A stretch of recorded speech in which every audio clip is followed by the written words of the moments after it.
Picture this.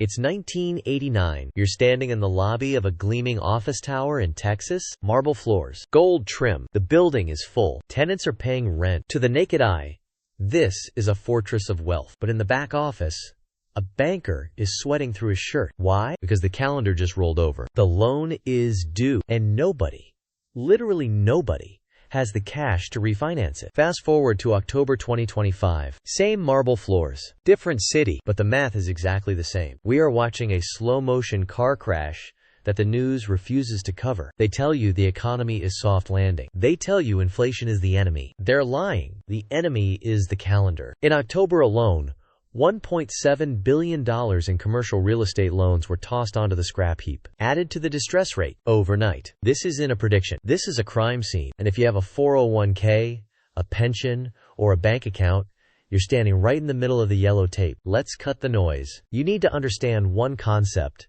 to survive the next 2 years: the maturity wall. Most people think real estate crashes happen when tenants stop paying rent. That's the vacancy myth. That's not what kills the system. What kills the system is when the bank wants their principal back. Look at the data from October 2025. It's brutal. We saw $733.7 million in loans hit the distress list. Here is the kicker. 43.2% of that cash didn't fail because the roof leaked or the tenants left. They failed due to imminent or actual maturity default.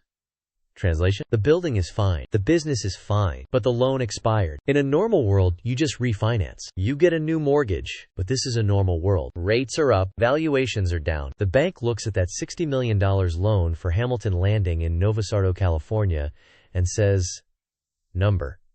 They don't want to roll the debt over. They want the check. The borrower doesn't have it. Default. It's a liquidity trap, a calendar crisis. The system isn't failing because tenants aren't paying. It's failing because the banks are refusing to play ball. They are pulling the liquidity rug out from under $603.9 billion of outstanding CMBS balance. And when you pull the rug on $500 billion, people get hurt. Here is the lie your financial advisor tells you. Diversify. They say if you bundle enough loans together, the risk disappears. Magic. History proves this is garbage. Let's look at the Park West Village loan. One asset, $254 million, a massive chunk of change. When this single loan started wobbling, it didn't just hurt the people who owned the building. It acted like a virus. That $254 million was sliced up and stuffed into 6 different KBRA-rated conduits.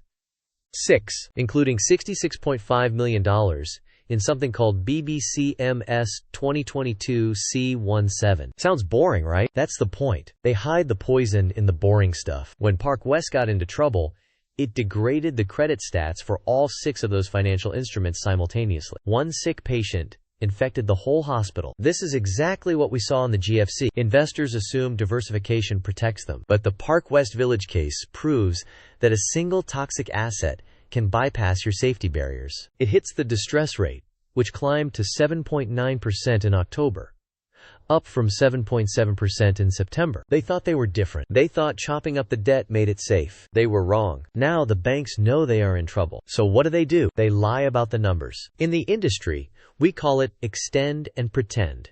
It's a strategy as old as the 1990s S&L crisis. You have a bad loan? Don't write it down. Don't foreclose. Just extend the deadline and pretend it's still good money. Look at the November data. The headline screamed that the overall delinquent balance decreased by $760 million, down to $43.8 billion. Sounds like a recovery, right? Wrong. Look closer. The outstanding balance of loans increased by $5.8 billion to $603.9 billion. Here's the math trick. If you increase the denominator, the total pile of loans, by flooding the market with new paper, the percentage of bad loans looks smaller. The delinquency rate drops. But the actual amount of toxic sludge in the system hasn't been cleaned up. They just diluted it. We saw this in 2023. Lenders ignored short-term declines in property values. They kicked the can. Now that can is hitting a brick wall, as one industry expert put it regarding classification tricks. A horse is a useful animal. The horse is a useful animal. Horses are useful animals. It's all word games. Class logic. They changed the definition to hide the rot. They did it in 1989 before the FIREA legislation forced them to stop. They did it in 2008. They are doing it right now with that $760 million decrease. Don't buy it. So where does this leave us? We are staring at a structural collapse. North Point Tower in Cleveland, $91 million loan, transferred to special servicing. That means the regular bankers washed their hands of it. It's in the ICU. Freddie Mac loans, $205 million, representing 17 loans. Troubled. Conduit loans, $18.1 billion, that is 5.47% of the pile, are delinquent.